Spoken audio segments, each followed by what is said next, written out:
There is no winning for Kaizer Chiefs, and I'm not talking about how they do on the field. I'm talking about the decision that they have to make, because making this decision makes them look like fools, but at the same time, if they don't make this decision, they might find themselves in bigger trouble than they already are in currently. And we're also going to talk about Kevin Johnson doubling down and telling us fans that we should be grateful for losing to Pirates 3-2.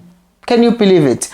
Hello and welcome to Khosi Nation Fan TV. I am Pelo, I am your host, and this is where fans meet and talk about Kaizer Chiefs. Khosi Football Club. So, let me take you back to a journey. Beginning of the season, Kaizer Chiefs appoints Umlifintsegi after they decided that Atazwane was no longer good enough to coach Kaizer Chiefs. Now, when they appoint him, he was obviously a makeshift coach because they had removed Zwane from his post and they wanted a new coach. But then when they didn't get that coach, they then panicked and used Lifintsegi. Lifintsegi proves what we all thought. He doesn't get anything. He ends up getting fired. They get Kevin Johnson, but they don't only get Kevin Johnson. They follow that up by a statement that says he will be their coach until the end of the season. Problem is, after the loss against Pirates, fans started throwing things at Kevin Johnson. I do not condone that, because as much as it's been effective in getting coaches fired, but it's just not good behavior. It's I feel like it's out of hand, right? But the thing is, once things start getting thrown at coaches, we saw it with Zwane, we saw it with Tsegi, even with Baxter. What usually happens is that the coach ends up being fired by the team. Now, the question is, would Kaizer Chiefs actually do that after saying they would keep the coach? Because saying they would keep Johnson was based on two things. It was based on the fluke wins that he had after those few days that he was appointed. But secondly, it was also about the brand, because you want to seem like you have everything under control as a club, as the management, to your sponsors, because you don't want to look like you don't have your house in order, because then you are not attractive to sponsors. Sponsors want stability. So Kaizer Chiefs made that decision, which was not a footballing decision. It was more of a brand decision.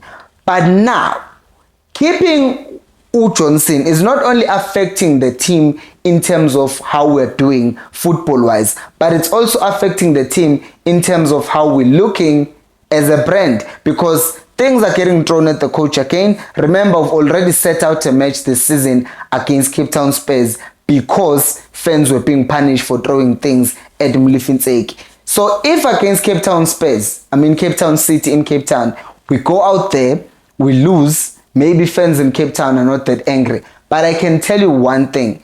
Next game we play against Sundowns at FNP. We lose against Sundowns. That would be losing 4 games against the teams that are considered our biggest rivals in South African football. So you lose all 4 games. What do you think will actually happen with Kevin Johnson? Fans will obviously start throwing things at him once again. Again, I will say it, I'm not condoning that behavior. But when that happens, what do you think the team will be faced with a decision to make? Because Umachavu will suspend the team again.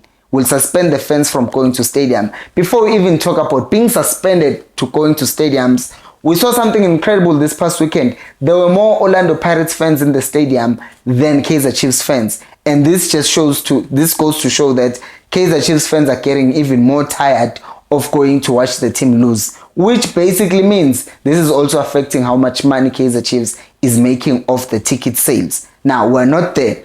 We're at this point of, it's the 11th today, there are 19 days before our next game. If Chiefs keep Johnson, they are risking him getting things thrown at him, Chiefs getting another ban of fans going to stadiums, right? So that's a risk number 1. Risk number 2, they are also risking how they look as a brand, to have been banned, having fans banned from coming to the stadium twice in one season. That does not look good, right? So is it a risk that they are going to say we're willing to take, looking at how Sundowns are playing? Is it a risk that they are going to take, given the fact that Cape Town City are not playing with us and they're above us in the table, and they also want to play in Africa and they're a better team than us right now? Will they take that risk? Because there's another side of things. If they change that decision at this moment, then they look like people who are liars, and it's clear that they were actually hoping that Kevin Johnson does well so that they can appoint him at the end of the season. But if they were really true about what they were saying, which is we will appoint the coach at the end of the season, then they can take the short list of coaches that they have, or who they have thought and said, you know what, these are the 5 coaches, they've won 1, 2 and 3, they've dealt with big teams, they know they are winners. So since we don't want to have a situation whereby we end up being banned from the stadium, again, our fans getting banned from the stadium, let's get one of these coaches, because we've been working on this ever since we fired this guy Unseki. But if they have not done that, then it's going to be a problem, because whichever coach they bring right now, and they have not profiled him before, that means it would be a panic coach, and when he comes, things will fall apart before they even start. But if they actually bring a coach who they have identified since they fired Unseki, then what that's going to do, the advantage of that is that that coach can have the last 10 games of the season, and he can look at the players that he has, and that could be a mini preseason for him. And also, because we also know that a preseason is different from actually competitive games. So right now, Chiefs are not really looking to achieve anything much. Some people like me will say, oh, we still want to go to Africa, but come on. Chiefs are not ready to go to Africa because of the squad that we have, or even the coaching. The coach who's still coming in will not be wanting to be battered while qualifying for Africa. He might as well just start competing in the league and then work his way up to Africa from there. So what I'm trying to say is, if they were not lying to us and they had indeed identified a coach, this would be the right time to bring him on, because if they don't bring him on, then they are risking much more danger in the coming weeks. Why am I saying much more danger? Have I lost confidence in Kevin Johnson? Yes, I've definitely lost faith in Johnson. In fact, I lost faith in Johnson when he lost to Pirates the first time, because he approached that game with fear. And to me, that was like, we are playing a Soweto derby and we are playing Quinnick at right back. That was back in November. I just lost faith in him at that time, because I don't like coaches who are cowards. Nah. But then he get a preseason and he didn't do anything with that mini preseason. And the team came back looking worse than they were before the break. But that's not the point. The point is, he's so bad that he doesn't even see that he got a lot of things wrong. Because he has come out and he said that, oh, number one, he says that fans, he doesn't understand. He didn't see that fans were throwing things at him. And he says something fun. He says that guys don't throw stones, they don't work. I guess he's not really acquainted with how the last 3 coaches of Kaizer Chiefs got fired. It was after stones were thrown. So the stones do work. I'm not condoning it. What I'm going to say though is that he says it doesn't work. Number one, that could be because he knows that he's there until the end of the season.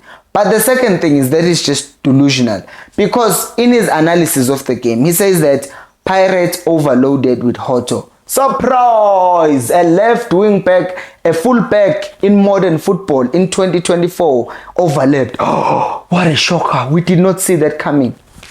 Really? Everyone is literally having their full backs overlap. So why was it a shocker to him that Pirates are overloading with Hoto? It does not make any sense. And for him to think that it all just came down to Hoto overlapping. Like, our midfield was so wide open. That's another problem on its own. Uzita gave away the ball, and yes, he did mention Uguti, we gave the ball away. But it was Uzita who made the wrong pass. Matt was pressured, we conceded a goal. And every other goal that we conceded, it was because there was something that we did wrong. From not pressing because we were too far from Libito, to leaving too much space for Maswangai to assist Usaleng, to the one that I've already talking about, Kwinika passing a person who's being pressed. And we're not the only thing that you are noticing is the fact that Hoto was the one who was overloading. How was the coach, or how did the coach not anticipate that? It does not make sense to me, because that's the first thing I know will happen in any game. Because to even show you that he wasn't expecting this so much, look at the goals. The other one came from that side where they were overloading, which he was obviously not anticipating, but he was also not anticipating Lebitso inverting. Like every team does this now. Every team will have one fullback overlapping. In this case, it was Hoto for Pirates, and the other fullback inverting, which was Lebitso. How did we not expect this? Gandhi, do we not watch Pirates play? Do we not prepare for games? Yabona ukuthi it doesn't make any sense. So keeping a coach who thinks like that to play against Sundowns, what is going to happen to us? You understand? So that is why I'm saying I played with Kaizer Chiefs. They have time right now, and whichever coach that they've identified, it's time that they get him and bring him on. Even if, since it's the, what's the date? It's the 11th today. Even if he comes on the 20th, I know he won't start working officially until he gets his visas and whatnot. But he will just know Uguti he's now the coach. Like, and they can even use Abosbego for now, and they can get instructions from the coach. He can be watching from the grandstand but still coaching whatever until his paperwork is done. And I know they can accelerate this. They are Kaizer Chiefs. They can use their connections and whatnot to make sure that this process is accelerated, because they are going to continue losing money. They are going to continue because people are not going to attend stadiums. They are going to be fined because if fans throw things at the coach again, Zola Machavu, the PSL DRC committee or TDC, whatever, I don't even know what they are called, they are going to punish Chiefs. And Chiefs have it in their hands to use this long break to make changes. Otherwise, Zotansu Popeye. But you guys, what do you think? Do you think it's a good idea to fire Johnson right now, or do you think Johnson should be given time? Let me know down in the comment section below. Thank you so much for watching, and until next time, remember, equals Alpelumoy.